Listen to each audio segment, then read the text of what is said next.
Hey everyone, Tammy here. Thank you very much for tuning in today. For those of you who are new, my name is Tammy Davis. I'm an internationally certified master clinical aromatherapist with a background in pharmacology, epigenetics, the study of plant constituents as it relates to drug development and their impact on human health. Which means when I work with essential oils, we work with the constituents. We don't work out of a book or off of a website and common recommendations. We focus on the constituents. That said, a lot of there's all of the oils. The constituents can be found throughout nature. So it's very rare. There's only a few oils that really only have very specific constituents that cannot be found anywhere else. Myrrh being one of them. However, beyond that, when we're talking about constituents, it's very important to know what's in your oil, not what's on the label. Just because it says there's something on the label does not make it the actual oil, number one. Or number two, constituents are unique or frequently unique to the location that the plant grew in. So, something that maybe is grown, I know there's oils that are grown, plants rather, that are grown in Madagascar versus Russia, very same species, two different types of oils. So the same thing can be said for anywhere. So understanding what is in your bottle is important, meaning the constituents. And so that's really how I work. For those of you who've been with me all this while, I appreciate you very much. This is a little bit different, I think, today. Maybe not. We'll see where it goes. I just finished a conversation with somebody on the topic of weight. Now, this is a neuromuscular therapist that specializes in rehab and works a lot with pain. And with the number of people that are living with excessive fat tissue on their body, it's becoming increasingly important to be able to discuss this. Now, that said, I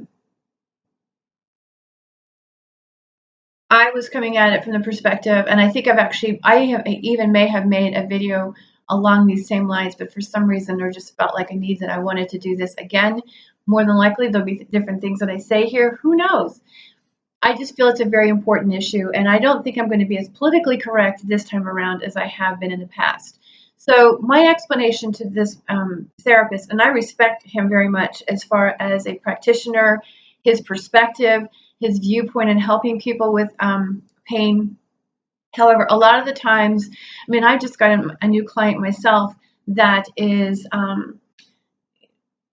dealing with, basically along the lines of pain, and there's weight involved as well.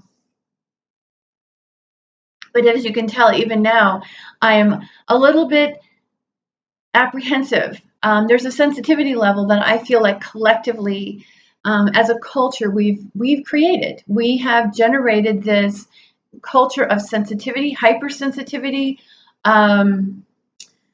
shame. It's based off of fear. It's based off of judgment. It's BS. There's no point to it. We are culturally hurting one another. And he was trying to explain to me that he talks more along the lines of body shapes, and it was interesting because I had just seen a news clip, if you will, that's, I guess, circulating on social media regarding Adele and the size of her body. And what I find fascinating is that we have all of these social media outlets. You have to forgive me, just I have an itchy nose. And we have all these social media outlets, and we are using it while people are broadcasting and sharing information, and they're sharing their lives and wanting to include and build, this is a time of relationship. All right. We've gone past this like arm's length kind of thing where it used to be the only way you could get a hold of somebody was on a landline. or writing a letter. Now everything is instant. And in part, it's because we're trying to cultivate relationships, which I think is really awesome. And at the same time, culturally, we are violating boundaries left and right. So when somebody publishes a photograph of themselves, whether, it does make for interesting fodder. It can be very entertaining to see how vicious people get and how people stand up for themselves and so on. And yet at the same time, it really is none of our business. If you don't know this person and they haven't invited you in to make a comment or ask for your suggestions, then you probably would do well to keep your mouth shut, because your opinion about somebody else's size is disrespectful, and it represents how much you don't even respect yourself. You don't even have boundaries for yourself. That's how I see it. What I do witness a lot is you don't necessarily see somebody coming out and talking about the obese bodies and pointing fingers and doing a lot of shaming. I do know that goes on from time to time. There is a degree of fat shaming. We have Now there's a resistance to that, right? We have people who would by all definition be clinically overweight, and they're coming back and wanting to represent and be proud of themselves, which I think is fabulous. But in some regards, I experience it as like a pushback, like, well, see, screw you, I'm proud of me, I love me, and while there's nothing wrong with loving yourself and being proud of yourself, and if you're content with the size of your body, so be it. We don't have to be pushing it in people's faces. We do not have to be retaliating. Retaliation is nothing more, it's not any better than what's coming at you.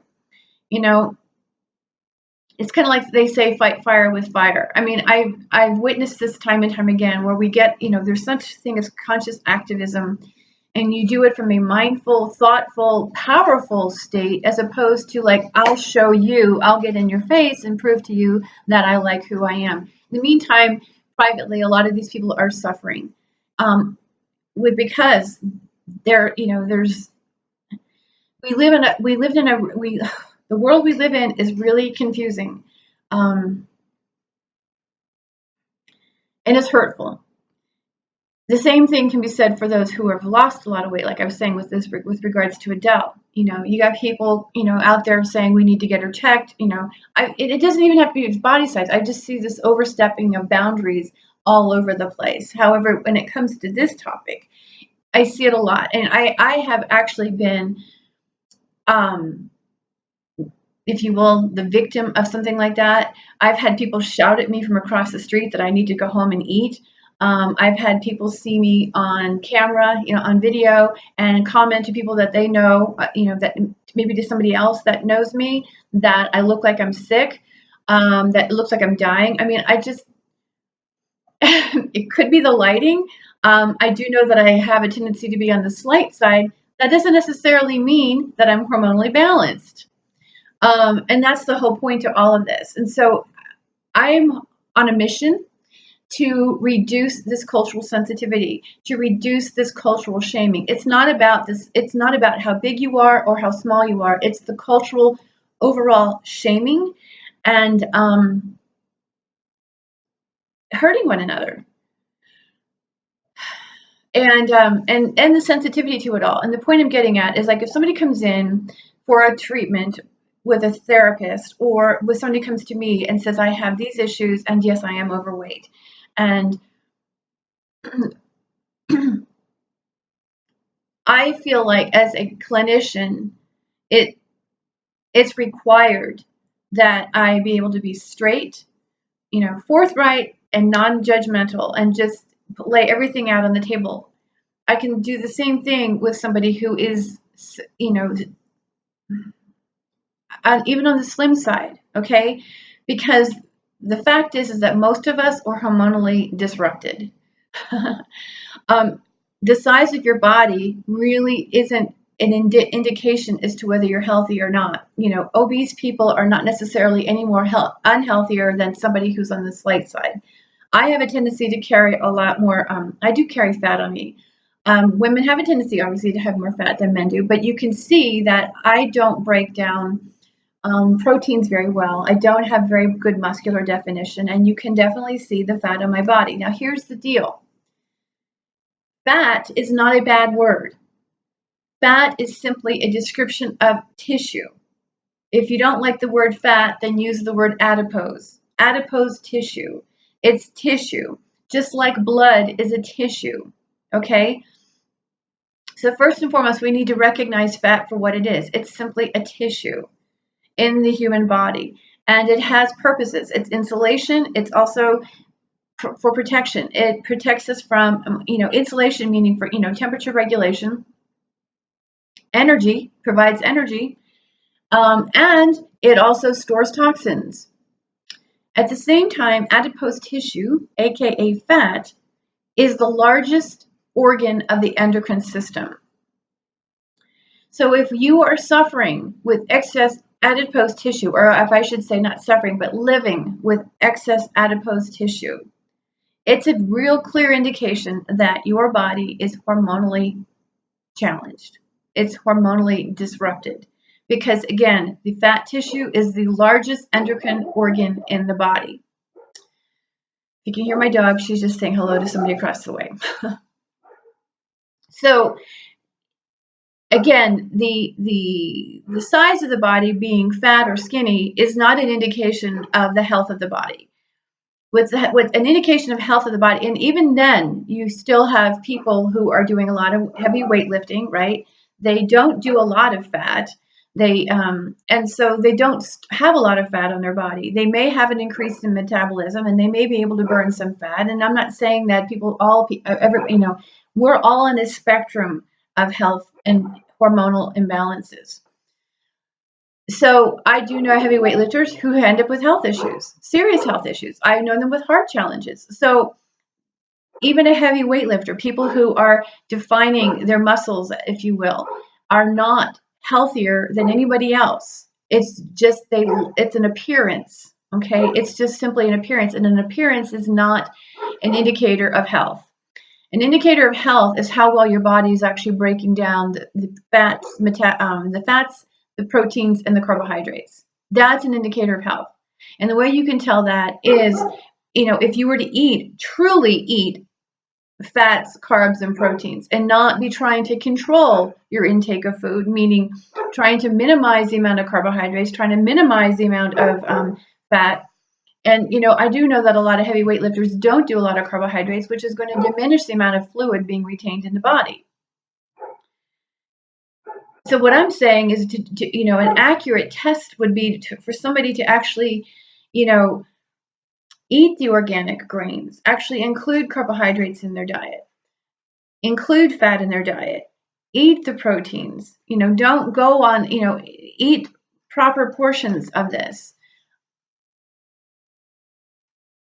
Focus on your digestion, because a clear indicator, again, of health is how well you are digesting your food. It's clear, it's plain and simple. It's just that simple. And my challenge is, or the thing that I would like to put out there, is that we please get rid of the need to be hurting one another with regards to the size of the body is not the person.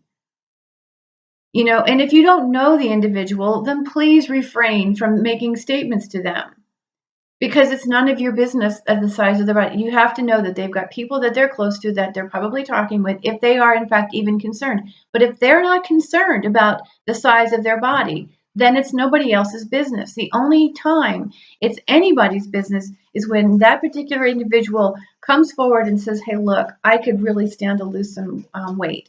Or I would really like to be able to have, have a healthier weight on my, It's a painful situation.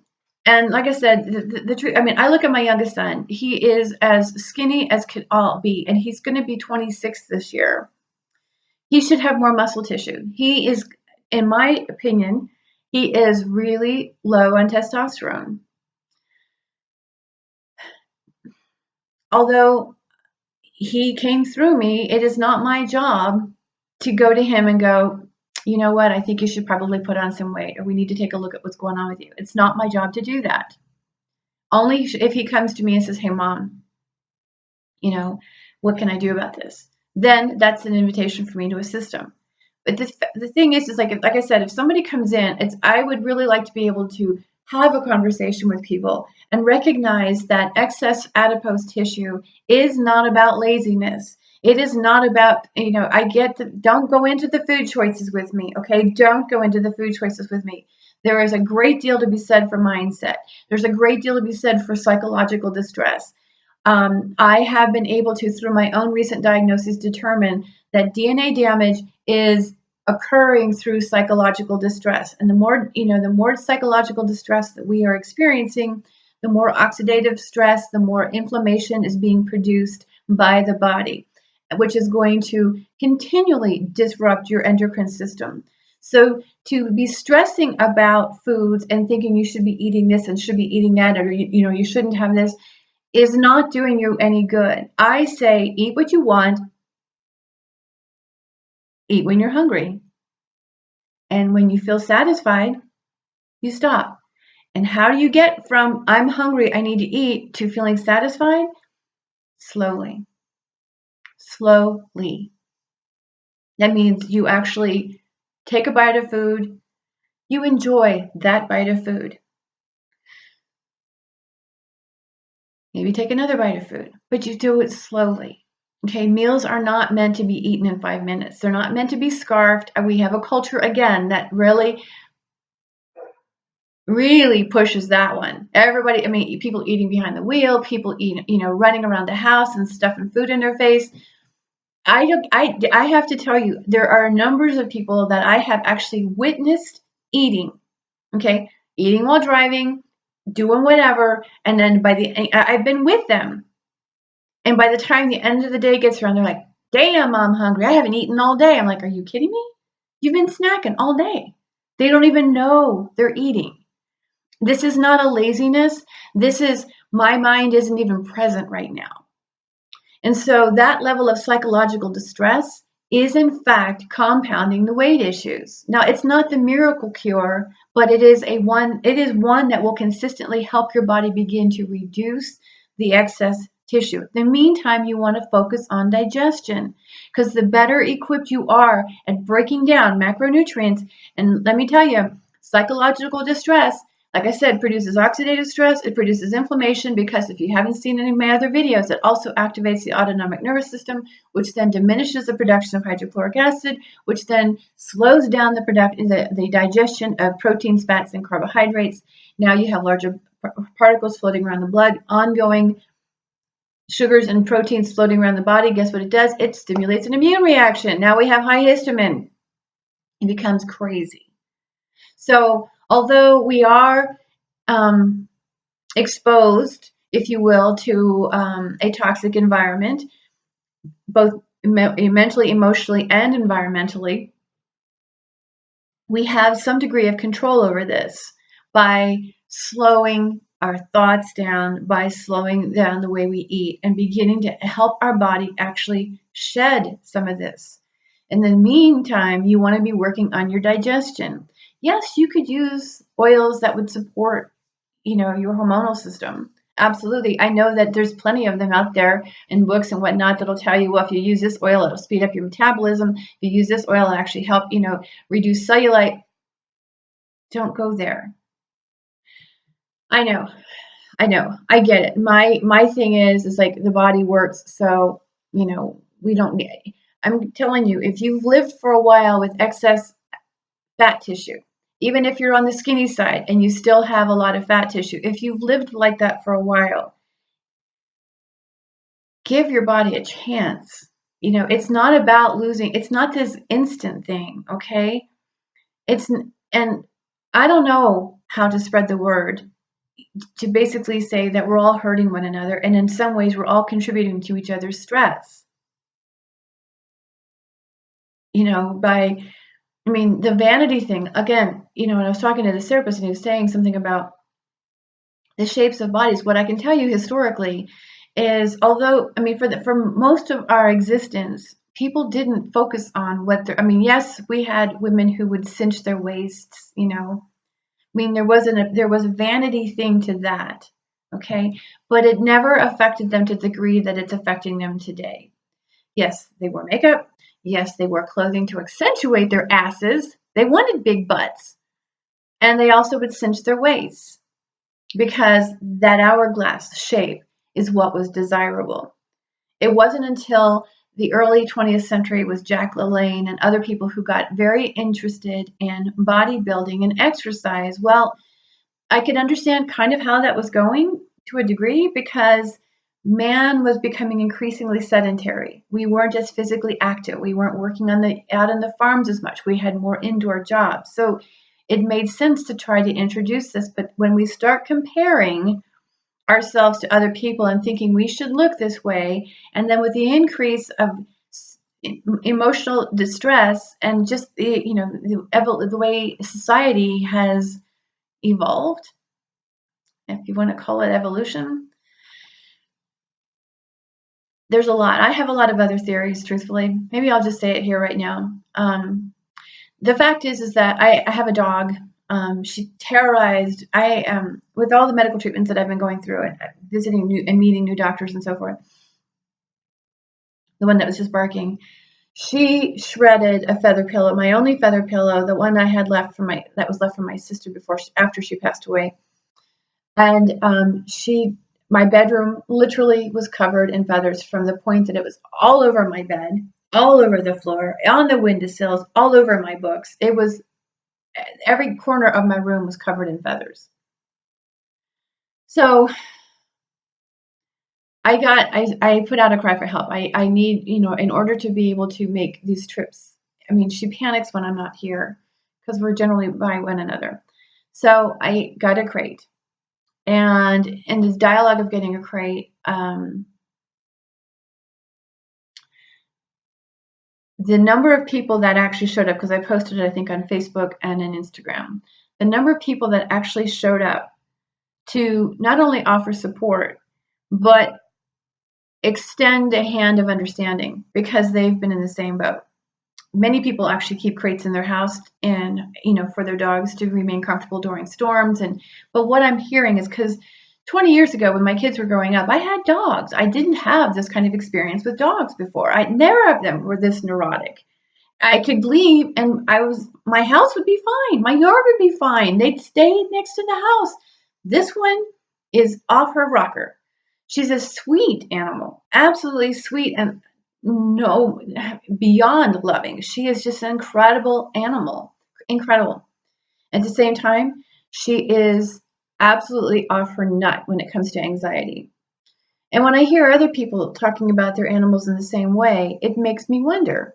And so I was sitting here thinking about it this morning over a cup of coffee, like, what is going on? Why are all these animals, the more domesticated animals are? And what I came to understand, or what hit me, is first and foremost nature. Humans, bacteria, dogs, evergreen trees, cactus, you name it.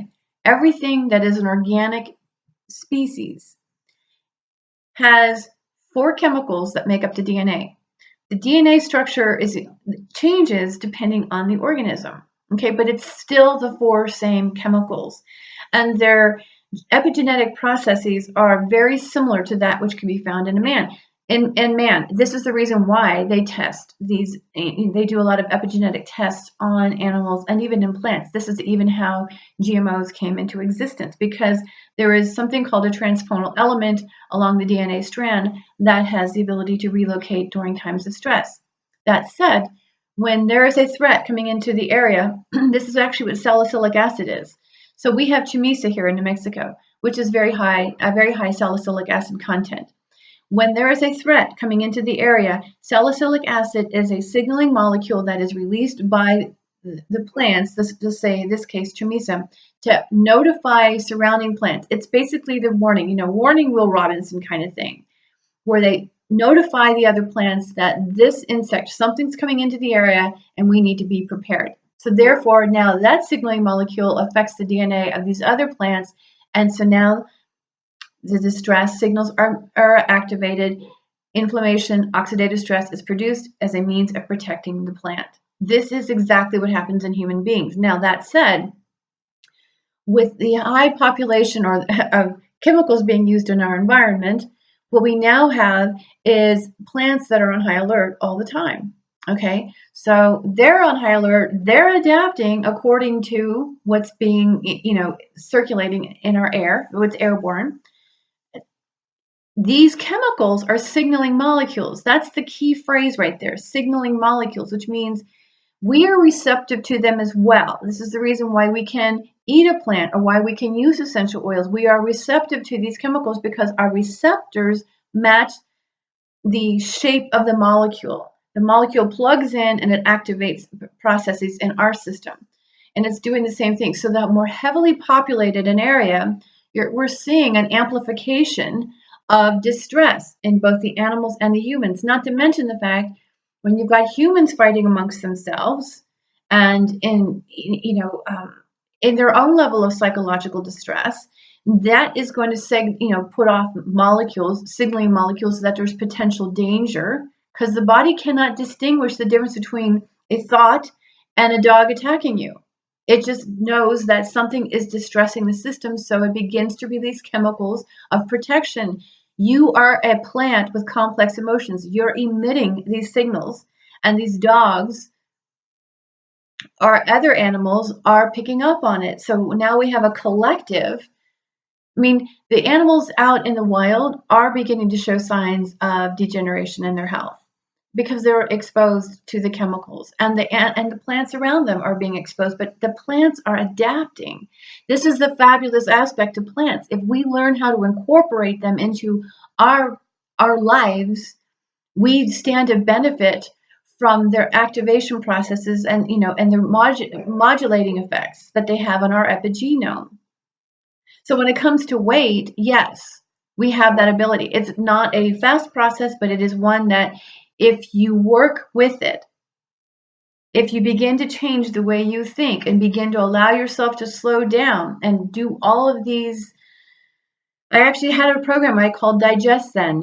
It's for this purpose. Digest Zen is actually about learning and helping your body digest food so that we can begin to lose I should say, I don't want to say lose the weight. I want to say begin to break down the macronutrients so that the body can naturally shed whatever weight is not necessary and help regulate the fat and muscle tissue because it can do that.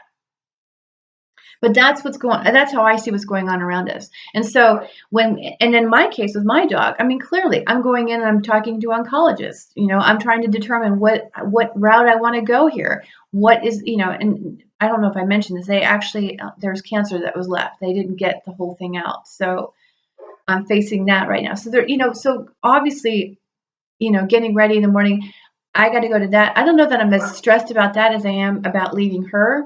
She picks up on that and she starts to panic. So I can see some kind of correlation here. But what I'm getting at is that environmentally, we are all connected. And that level of distress that we're experiencing on a collective basis, and then we're throwing each other under the bus with hurtful, shameful comments. How are we going to contribute to any level of healing if we cannot get our heads out of the judgment, out of the fear, and just start seeing this as a collective construct, and that we've done this together and we can undo this together. That those people, stand to benefit from love. First we want to love ourselves, then the more we love ourselves, the more we can love others. It's that, I know I'm making it sound overly simple, and yet it's the truth. And what I want more than anything is for people who are absolutely seeking assistance with pain and weight and any other health issue, that we can desensitize ourselves enough to be able to have a just a straightforward conversation about what is and what would benefit and help you achieve the goals that you want to achieve. I don't know if that makes any sense, but like I said, yes, there are oils that will actually help regulate the hormonal system. I mean, in fact, a lot of them directly affect hormones, as I've talked about previously. There's those that have estrogenic effects. We really need to eliminate, because here's the funny thing. They actually did a blood test on me Testing my estrogen levels, my estradiol levels are actually quite, are low. They're not high. So my blood serum levels do not indicate high estrogen, which is interesting because I have an estrogen positive cancer.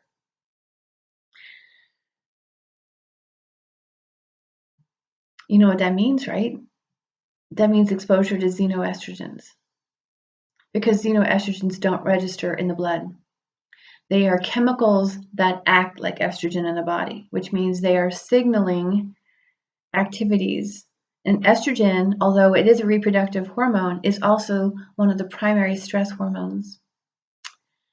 So if my estrogen levels are basically normal, and yet I have an estrogen positive cancer in my body, that right there is indicative of a xenoestrogen or xenoestrogens affecting my system. And so learning how to navigate these xenoestrogens and how to help the body metabolize these more effectively is going to come back to not trying to outsmart the body, but helping the body outsmart the environment. That's really what it comes down to. It's our job to help the body outsmart the environment. So if we get back onto the digestion and we really focus on the digestion, and you know what's interesting, don't worry about your symptoms, because the fact is that there's oils that will support your digestion and help relieve your symptoms. So focus on the digestion, because the better your digestion and the more stabilized your body, the faster your body can outsmart the environment, the faster your body can modify your weight so that you have healthy tissue relations. What is that word I'm looking for? You know what I'm saying? Proportions. That's the word. Help your body proportion itself. Whether you're on the slight side or you're on the heavier side, it's all a sign that the body is in need of our assistance to help it help us, help it outsmart the environment, because the body can do that. The plants are doing it. The plants are doing it. That's the reason why we need the plants. And this is what I'm excited about. Anyway, I hope you guys are doing well wherever you are. Please join my email list at synergessence.com. Check out the Aromatherapy is a Lifestyle group. We can have conversations over there. And if you're interested and if you appreciate the content that I'm actually writing something right now on my website that you can check out. It's regarding what the oils I chose to use following my breast surgery, and some thoughts around arnica on that. But if you love what I'm producing, this is a lot of time and research, and it is the love of my life.